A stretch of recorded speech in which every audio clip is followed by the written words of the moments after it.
आवाजें सुनकर कमला और शीला कमरे से निकल कर आती हैं। कमला की नजर घर के द्वार से आते हुए लाल रंग के कदमों के निशान पर पड़ती है तो वो शोभा के पास बैठकर धीमे से पूछती है, शोभा, आज सफाई वाला नहीं आया क्या? शोभा, आया था जीजी और सफाई करके चला भी गया। अब से मैंने ही उसे शाम को आने के लिए भी बोल दिया है। ओके, पर वो दरवाजे के अंदर आने के किसी के पद चिन्ह बने हैं तो इसीलिए मैंने पूछा। ये सुन शोभा अपनी गर्दन थोड़ा पीछे कर उधर नजर घुमाती है और सारी बात समझकर धीमे से बुदबुदाती है, लगता है इस घर में एक और बहू बेटे का गृह प्रवेश हो गया है। कमला, क्या शोभा, कुछ सुनाई नहीं दिया? और ऐसा कहकर वो शीला की ओर देखती हैं जो चकित नजरों से उनकी ओर ही देखे जा रही हैं। ये देख वो शीला से कहती है, अरे बैठो शीला, खड़ी क्यों हो? और कमला की बात सुन शीला मुस्कुराते हुए कहती है, हाँ जीजी बैठती हूँ, वो मैं बच्चों को देख रही थी। वहीं स्नेहा, राधिका, प्रेम, परम, प्रशांत, सुमित सभी उठकर तीनों के चरण स्पर्श करते हैं। तो वहीं चित्रा, त्रिशा, अर्पिता और श्रुति हाथ जोड़ नमस्ते करती हैं। अर्पिता को देख शीला प्रशांत की ओर देखती है और पूछती है, ये कौन है प्रशांत? श्रुति की दोस्त है शीला, उसके साथ ही कॉलेज में पढ़ती है। श्रुति इसे शादी में बुला लाई है। शोभा ने कहा तो बाकी सभी हैरानी से शोभा की ओर देखते हैं। जिसे देख शोभा चुपके से होठों पर उंगली रख चुप रहने का इशारा कर देती है। शोभा का इशारा देख सभी उनकी ओर देखना छोड़ फिर से हंसी मजाक में लग जाते हैं। शोभा कमला से, जीजी हम लोग चलते हैं, रसोई में चाय नाश्ता तैयार करते हैं, बच्चे थके हुए आए हैं, 1 कप चाय मिल जाएगी तो सभी की थकान दूर हो जाएगी। कमला, ठीक है चलो। दोनों उठती हैं तब तक स्नेहा बोली, आप लोग बैठिए, मैं जाकर देखती हूँ, बस 5 मिनट में आई, कहकर वो अपने कमरे में चली जाती है। अर्पिता, तुम मेरे साथ चलो प्रशांत भाई के कमरे में, क्योंकि अब से 7-8 दिन तक उस पर हमारा ही राज होगा। श्रुति ने खड़े होते हुए अर्पिता से कहा तो अर्पिता बोली, वो तो ठीक है, लेकिन फिर प्रशांत जी कहाँ रुकेंगे? 7-8 दिन तो काफी होते हैं ना। शीला, एक काम करिए, आप दोनों ऊपर फ्लोर पर जो कमरे खाली हैं उनमें से एक में शिफ्ट हो जाइए, बाकी दूसरे रूम में चित्रा त्रिशा के साथ रुक जाएगी। क्यों जीजी, सही कहा ना मैंने? कहते हुए शीला ने शोभा और कमला की ओर देखा। ये बात सुन शोभा बोली, हाँ बिल्कुल, कोई परेशानी की बात नहीं है, आखिर अब तो धूप लेने के दिन भी आ गए हैं।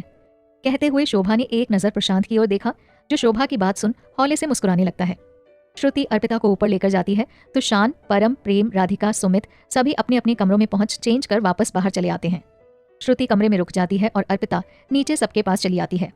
कुछ ही देर में स्नेहा चाय के साथ हल्का नाश्ता लेकर रसोई से निकलती हुई दिखती है। उसके पीछे ही चित्रा भी अपने हाथों में चाय की ट्रे पकड़े बाहर नजर आती है। दोनों चाय ला टेबल पर रख देती हैं और राधु को सर्व करता हुआ देख अर्पिता उनके पास आकर कहती है, दी आप बस रेस्ट कीजिए, हम कर लेंगे। कहते हुए वो सबको सर्व कर देती है। ये सुन राधु बोली, अच्छा लगा आपने हमें दी कहकर संबोधित किया। अर्पिता बोली, ना जाने क्यों हमें ऐसा लगता है कि आपको भाभी नहीं दी कहना चाहिए, तो बस जो लगा वही बोल दिया। अर्पिता की बात सुन राधिका ने मुस्कुराते हुए अपनी पलकें झपकाकर उसकी बात को सहमति प्रदान की। चाय नाश्ते पर बातों का सिलसिला चल पड़ा और एक दूसरे के हालचाल पूछे गए। चाय खत्म हुई तो अर्पिता ने सबके कप उठाए और ट्रे में रख रसोई की ओर चल दी और चलते हुए उसके कदम ठिठके और कुछ सोचकर उसने मुड़कर पीछे देखा, जहां शोभा, कमला और शीला के साथ साथ बाकी सभी उसे ही देख रहे थे। थोड़ा अजीब महसूस होने पर अर्पिता बोली, वो हमें कुछ ना कुछ करते रहने की आदत है। कहते हुए उसने शोभा की ओर देखा और हल्के हाथों से रसोई की ओर जाने का इशारा किया, जिसे समझ शोभा ने हाँ में गर्दन हिलाई तो वो चेहरे पर मुस्कान रख मुड़कर आगे चली जाती है।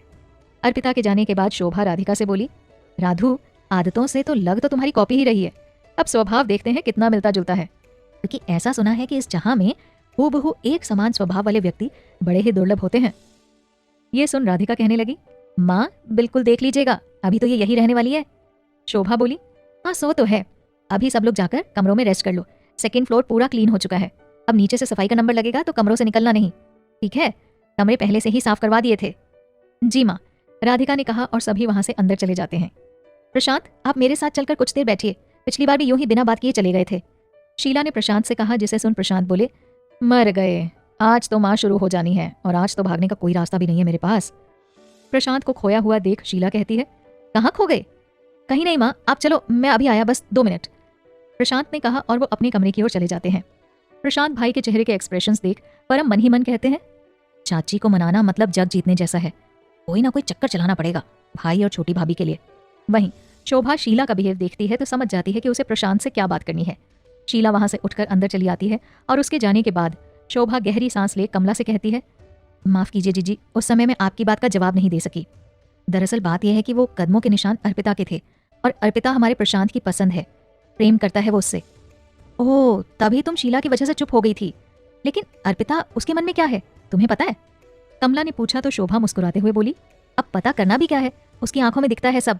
और तिस पर आज हुआ उसका गृह प्रवेश इस रिश्ते पर ठाकुर जी की कृपा को दर्शा रहा है।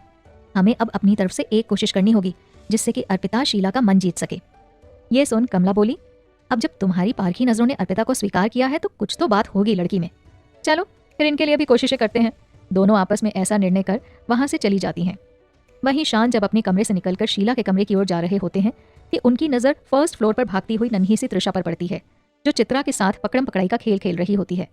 प्रशांत कुछ देर वहीं रुक त्रिशा को देखने लगते हैं।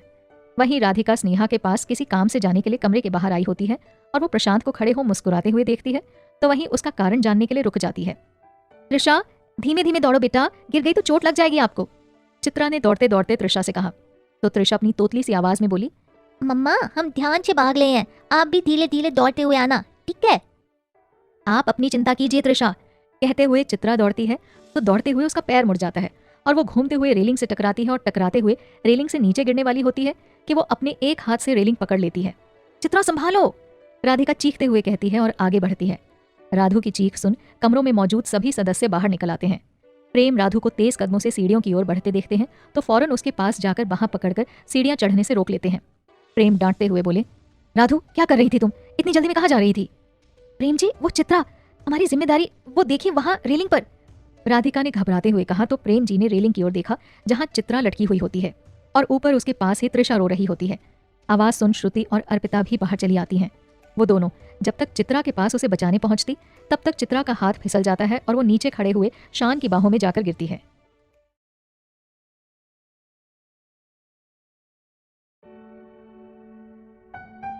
चित्रा को शान की बाहों में देख अर्पिता कहती है, थैंक गॉड शान ने बचा लिया, और वो त्रिशा को गोद में ले नीचे चली आती है।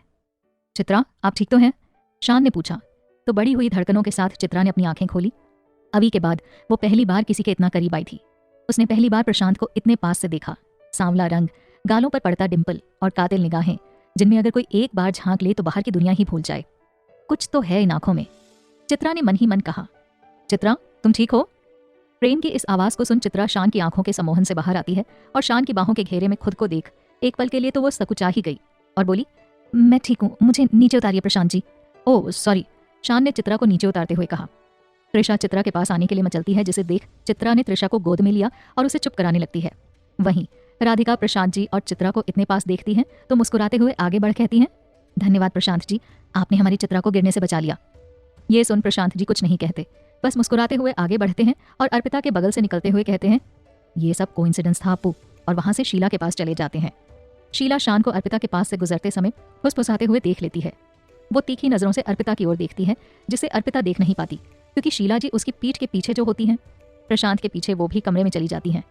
वहीं राधिका चित्रा के पास आती है और उससे पूछती है, तुम ठीक हो चित्रा? त्रिशा को गले से लगाते हुए चित्रा ने हाँ में गर्दन हिलाई, जिसे देख राधु ने गहरी सांस ली और मन ही मन ठाकुर जी का धन्यवाद दिया। प्रेम जी उसे अंदर कमरे में लेकर जाते हैं और दरवाजा बंद कर कहते हैं, क्या करने जा रही थी राधु तुम? माना कि तुम परेशान थी तो इसका मतलब ये नहीं कि तुम मेरी प्रिंसेस को खतरे में डाल दोगी। बोलो, जवाब दो। प्रेम जी का गुस्सा देख राधु कुछ नहीं कहती और चुपचाप उनकी ओर प्यार से देखने लगती है। हे ठाकुर जी, मैं भी किससे कह रहा हूँ जिस पर मेरी डांट का कोई असर नहीं होता, जिससे अगर कुछ कहो तो इतने प्यार से देखेगी कि सामने वाला अपना गुस्सा ही थूक देगा। राधु तुम ना, कहते हुए वो मुंह फेर एक तरफ खड़े हो जाते हैं। ये देख राधु उनके पास आती है तो वो प्रेम जी का हाथ पकड़ती है और धीमे धीमे कहती है, प्रेम जी की प्रिंसेस सुन रही हैं, आपके पापा आपको लेकर कितने प्रोटेक्टिव हैं। आपके लिए वो आपकी माँ से भी झगड़ने के लिए तैयार हैं, जिनसे वो इतना प्रेम करते हैं। चोट हमारे लगती है और आह इनके सीने से उठती है। अब आप ही इन्हें अपने सुरक्षित होने का प्रमाण दीजिए क्योंकि हमसे तो ये नाराज होकर बैठे हैं।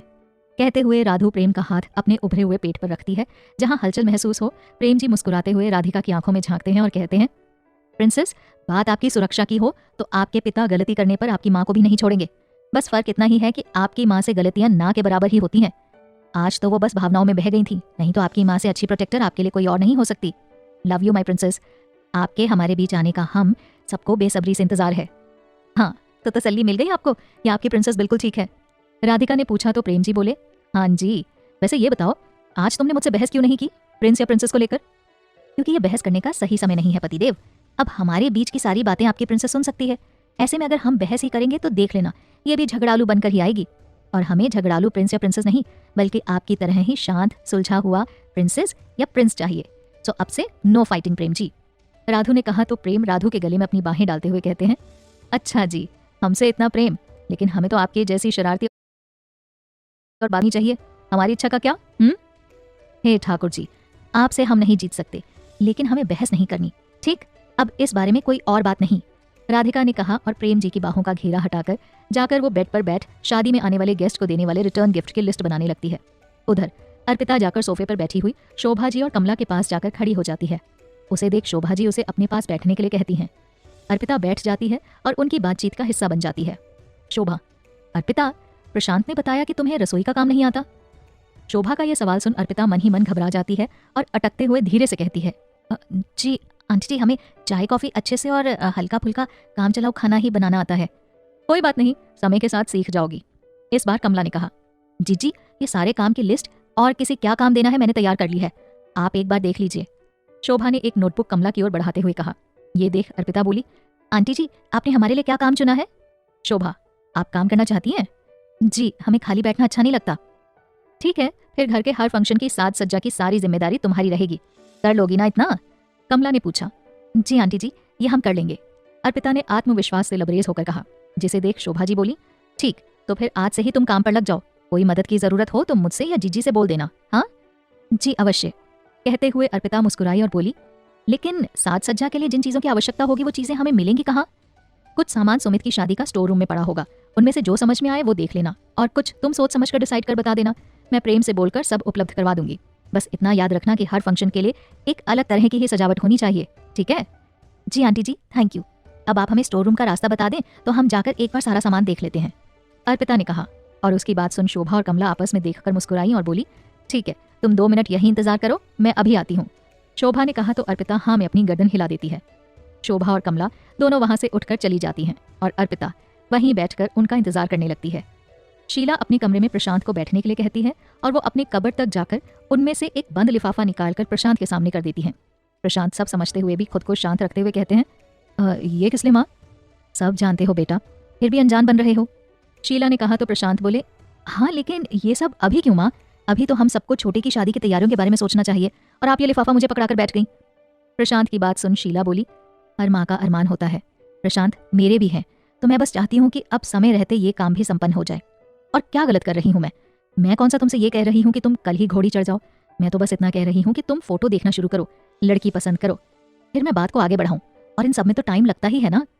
ओहो माँ, अब मैं कैसे समझाऊं, जब भी यहाँ आता हूँ आप हर बार यही टॉपिक लेकर बैठ जाती हो, अगर ऐसा ही रहा तो मैं यहाँ आया ही नहीं करूंगा, प्रशांत ने चिढ़ते हुए कहा।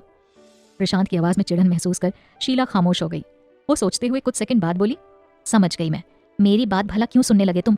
हमेशा से ही जिज्जी की सुनते आए हो, हमेशा ही मुझसे ज्यादा जिज्जी को तवज्जो दी है तुमने, तो भला मेरी क्यों सुनने लगे? यही अगर जिज्जी तुमसे कहती तो तुम झट से हाँ कह देते। कहकर वो रुआंसी हो जाती हैं और आंखों से बहते हुए आंसुओं को पहुंचते हुए कमरे से बाहर की ओर चली जाती हैं।